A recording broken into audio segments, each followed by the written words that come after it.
Hi there, Cancers. Welcome to your weekly tarot reading. Um, First off, the energy that I'm picking up for you guys is I feel like this is a very direction-oriented type of a week.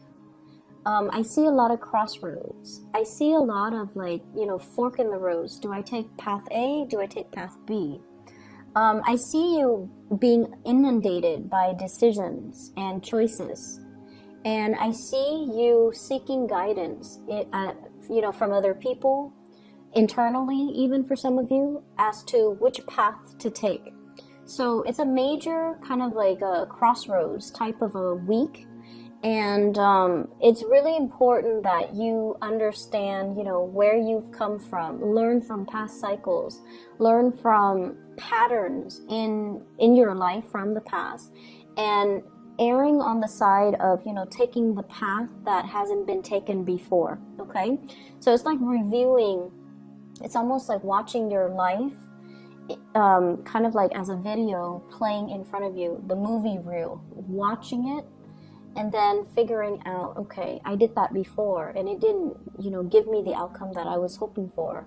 So this time, I'm going to do things differently. So aiming to do things differently, aiming to take a different path, that's going to be very crucial as we navigate the energy for this week. The first card that I have here is the Knight of Coins, the Knight of Pentacles. Once again, I see you kind of like at a standstill in the middle of the road, okay?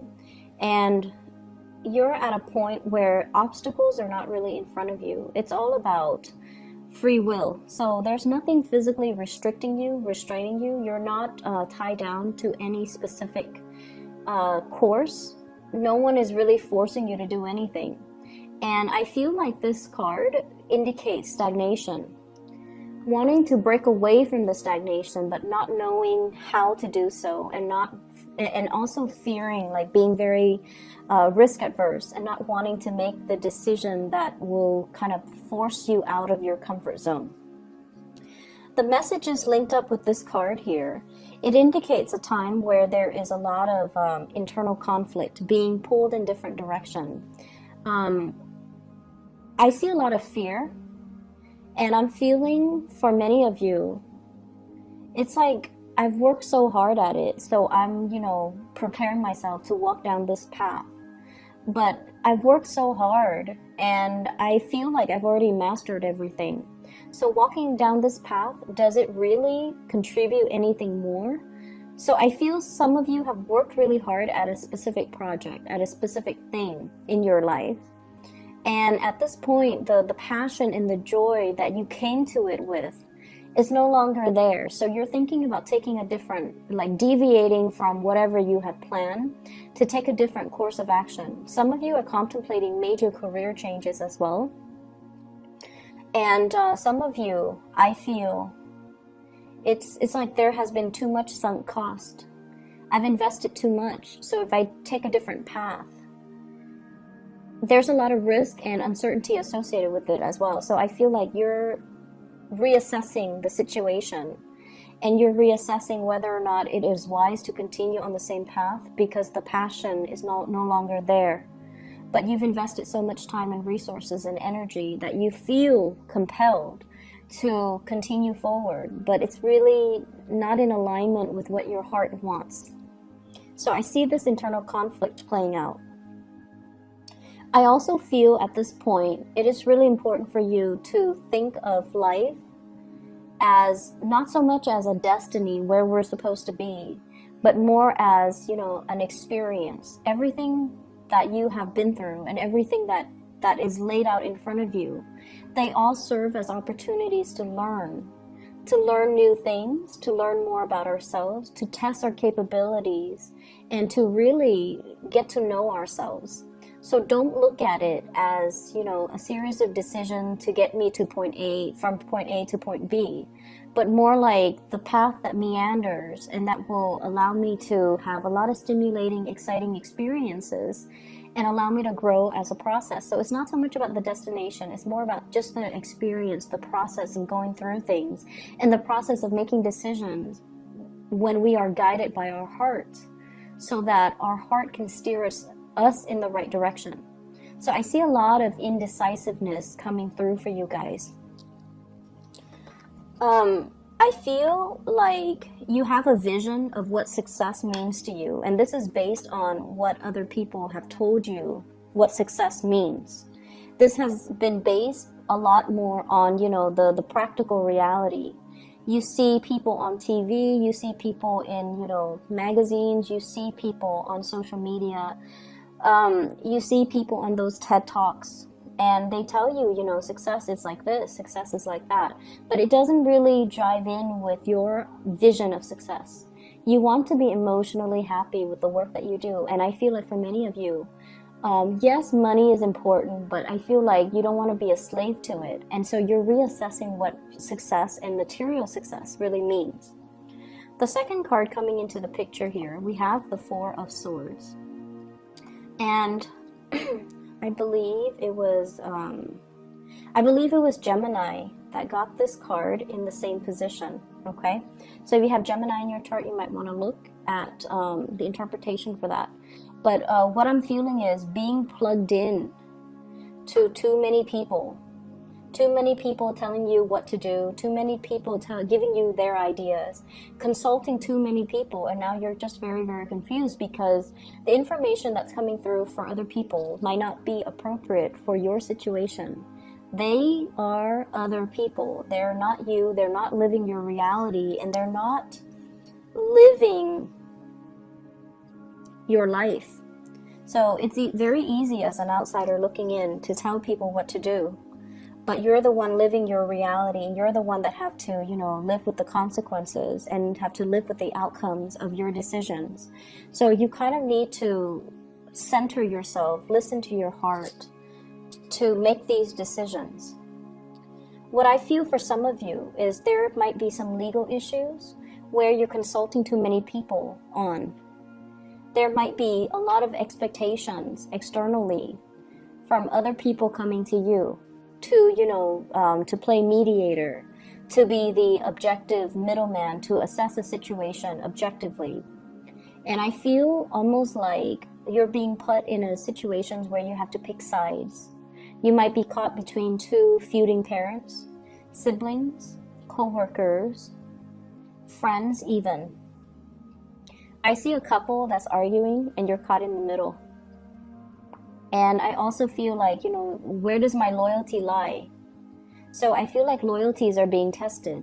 And I also feel like, once again, make these decisions from a space of your own personal integrity, from your own heart, rather than what people expect from you, okay? The next card is the Three of Swords. This is a card about harsh words that divide two people. It's like a wedge that drives between two people, separation between yourself and a person that you really care about. And also, it signifies to me some type of a breakup as well. Associated with this card is, I feel like you're trying to communicate with somebody and you're not getting a response. I feel like the other person has a lot of things that they're assessing in their lives, and the feelings still flow between you and them, but they're at a point where they need to sort out their feelings and they're not able to respond to you the way that you'd hope. I also feel there's an argument between you and another person that's quite significant, like a love relationship partner.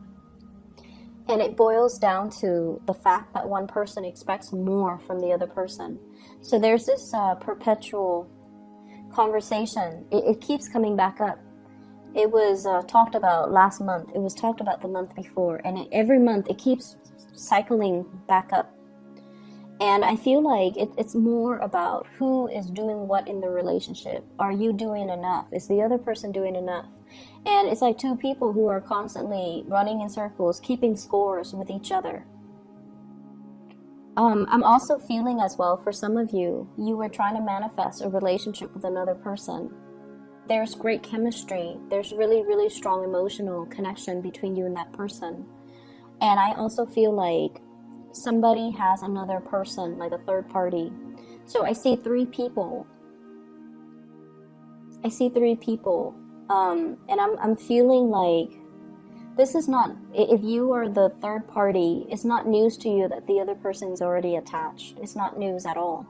And I feel like you were hoping that they might leave their partner. You were hoping that, you know, things might turn around differently.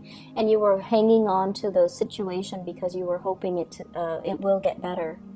For others of you, I feel like you're in a relationship with somebody. And you might be with somebody else. So you might be the one juggling two options. And the other person is not willing to let you go because they really feel very strongly about you.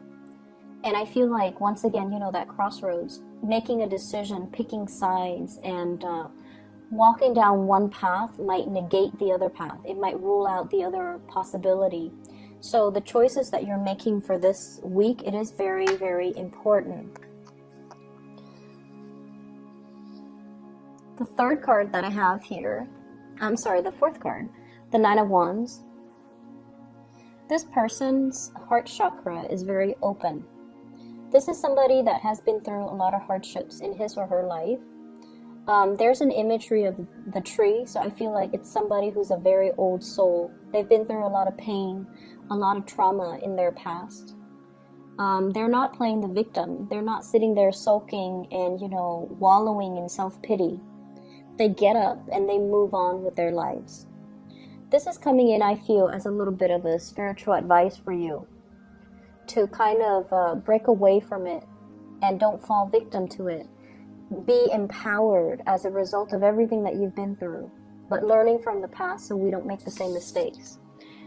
The messages associated with this card is to move away from situations that are painful, to move away from people that are not appreciative of everything that you have to offer, to move away from situations where you are wedged in the middle between two feuding parties, and to move away from situations where you might be a third party, to reform our actions and our behaviors so that they are more in alignment with our higher self.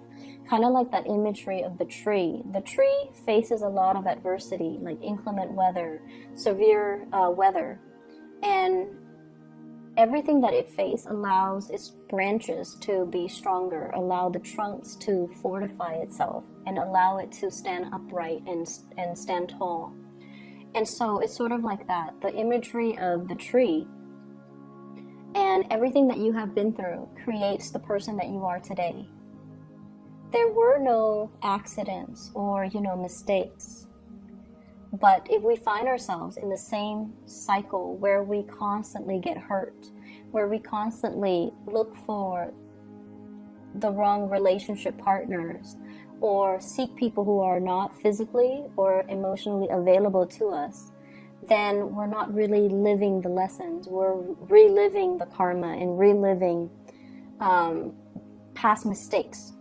So it's really urging you to move forward. And I feel like I just get this message of somebody's not leaving their marriage. Somebody's not leaving their marriage. For those of you married couples, like married relationships, or even, you know, relationships where you are sharing space with another person, I feel like there will be more harmony. There will be more, like the energy is going to be smoothing itself out, but it requires a lot of work from both parties. Not that is impossible, but I feel like it requires a lot of self-awareness from both parties. You have come to your own realization, your own self-awareness, where you are thinking about, you know, mistakes you might have made and aiming to do it better.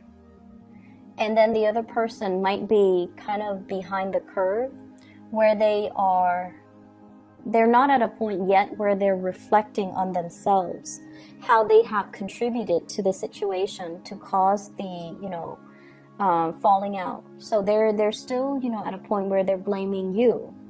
But I feel like sooner or later, they're going to come to the realization that it takes two to tango, and that, you know, you're not all to blame, but they're not there just yet. So whatever harsh feelings that you've had right now, just kind of detach yourself and try to move away from it. And when the other person is ready, you will hear from them, okay? The last card that I have here is the Four of Cups. And the Four of Cups in this depiction, it is greatly about, you know, waiting for love to come in. Where is my soulmate? Where is my one true love? Where's the person that will complete me? Where's the person that I've been longing for? I feel for many of you, there is a long distance relationship here, and you're trying to bridge the divide. So the person might not be completely, constantly in your vicinity, and you know, you're going out and you're distracting yourself with other options, with even friends, with social engagement and things like that, because they're not around and you're waiting for them to come around. And then for others of you, there might have been a recent heartbreak, and so you're kind of drowning your sorrows. You're getting out and about, and you're trying to have fun, you're trying to forget. But I feel like the emotional connections that you are having with other people, it seems like it's a little bit more on the superficial end. Like it's just fun and games, but there's not a lot of substance associated with it.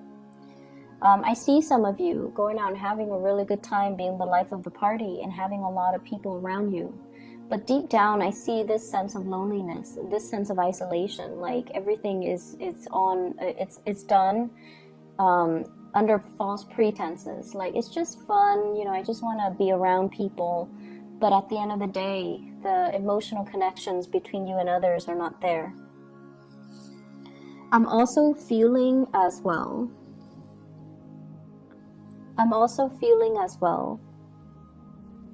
you might be dealing with a situation where the other person has a lot of options and you might be just one of the options. So please be very careful. If this is a perpetual thing, if this is an ongoing cycle, if you've seen this before, I feel like it's the same energy. Try to remove yourself away from that energy, okay, Cancers? I hope the reading is helpful. I hope, honestly, that not a lot of you are dealing with this. It seems to me like it's a little bit sad, and I hope that you are able to look at the options in front of you and take that path that you haven't taken before, okay? I feel like it's going to bring a lot more prosperity. There's a lot of fear here about venturing out into the unknown, and I feel like you kind of need to bite the bullet and just do it, okay? I would advise you as well to kind of listen to your intuition on this and not listen to the advice of other people, and especially asking people over and over and over again, because they're validating, they're not validating what you need to do. They're validating what they feel you should do, but they're not really living your reality, okay? So be careful about that. Best of luck, okay, Cancers? Take care, and hopefully by next week this energy would have cleared up, that you've made some decisions by then. I wish you the best, okay?